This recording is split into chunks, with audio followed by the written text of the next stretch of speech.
¿Cuántos años, Guillermo, frente al Ministerio Corona de Gloria? Frente al ministerio hace 6 años más o menos.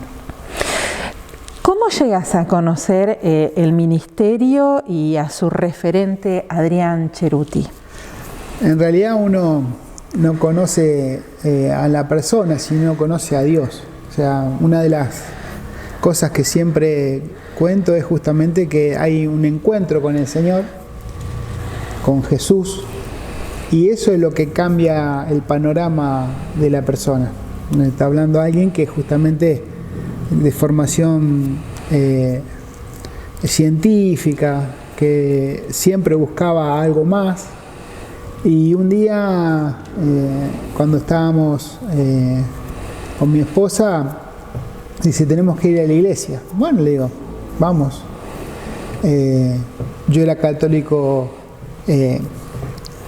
nominal, digamos así, nunca más pisé la iglesia, y le digo, bueno, yo no, dice, a la iglesia que va mi mamá. Entonces fuimos a la iglesia que iba mi suegra, y ahí el pastor que estaba habla, y todo lo que habló ese día era para mí. Cuando sentí que la palabra te penetra el corazón, que te penetra el alma, eso es lo que yo sentí. Sí, vos... Y eso es como yo llego a este lugar.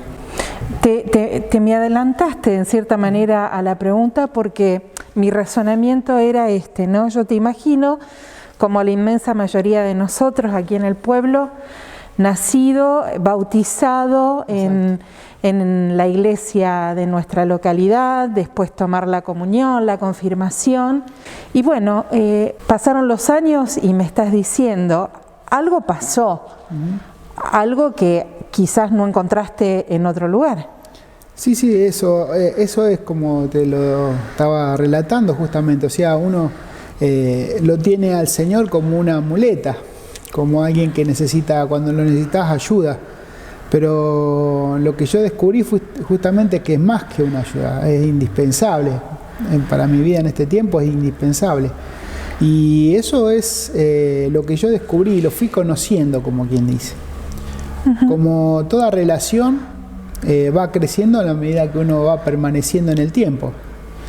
Yo siempre digo que al Señor, más que saber en la Escritura, en todo lo que dice la palabra, que es fundamental, lo que más se hace crecer es la relación personal con cada. Y esto es lo que está dispuesto el Señor, tener una relación personal con cada uno de sus hijos. Y en esto es lo que cambia un poco todo el panorama de mi vida. Se los encuadra, según lo que estuve leyendo, dentro de lo que es la religión evangélica, pero en realidad viene a ser un término genérico porque identifica la forma en que reconocemos a todos los grupos vinculados de diversas maneras a lo que fue la Reforma Protestante, ¿no? Donde están englobados los bautistas, metodistas, los mismos protestantes y los pentecostales. Exacto. ¿Ustedes serían pentecostales? Exactamente, sí. Nosotros somos, si vamos acá, son protestantes, evangélicos, pentecostal. Sí, en la rama evangélica la de los pentecostales ha sido la que ha tenido un crecimiento enorme durante el siglo XX, ¿no? Y aquí en Argentina realmente es muy notorio ese crecimiento. Pentecostalismo, si le podemos hablar, denominar de alguna forma, justamente es una forma de justamente vivir la relación con el Espíritu Santo.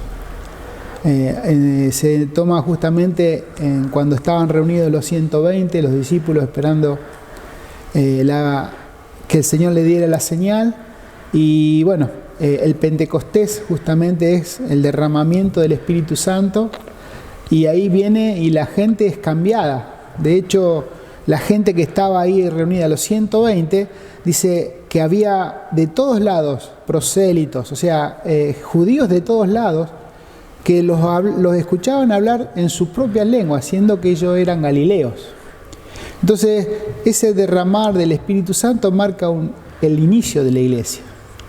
Y ese inicio de la iglesia es justamente el pastor, el Espíritu Santo. Claro, y lo que vos me acabas de decir tiene que ver un poco con el nacimiento, con la historia misma, ¿no? De lo que es lo que define al Pentecostés.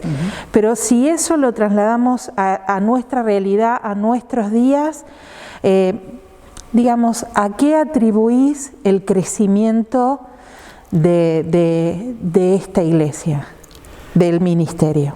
Y porque en realidad lo que nosotros hacemos como iglesia es justamente acercar la gente al Señor. Y en las personas que descubren la relación íntima con Dios son las personas que cambian su modo de pensar, su modo de vida, su forma de ver las cosas. No porque sea algo impuesto, sino porque uno se convence. Esa es la palabra. Todos tenemos ideas, familias diferentes, educación, cada familia es diferente, pero cuando uno llega al Señor, sea de la clase social que sea del estamento social que sea, cuando tienen una relación personal con el Señor, vos podés ver y van a ser todos iguales, o van a hablar de la misma forma, porque lo que cambia justamente es la relación con el Señor. Y cada persona es tratada con el Señor en forma particular. Eso lo puedo asegurar sin ningún temor. Cada persona va a tener el trato con el Señor porque el Señor tiene cuidado de cada uno, de todo este mundo, de toda esta tierra. Él va a tener, aquel que se le acerca va a tener una relación personal con cada uno. Te voy a hacer algunas preguntas que tienen que ver con la curiosidad que a veces nos genera el desconocimiento, ¿no? No existen las jerarquías en este sentido. Digamos, una cabeza como en la religión católica, que es quizás el mayor referente, un papa. En realidad eso un poco es meterme en organización. Claro, pero la iglesia nunca fue pensada. De hecho, la iglesia era en el principio, la iglesia primitiva era en las casas. Compartían todos juntos. Dice la Biblia en Hechos, los primeros capítulos habla de lo que era la iglesia primitiva.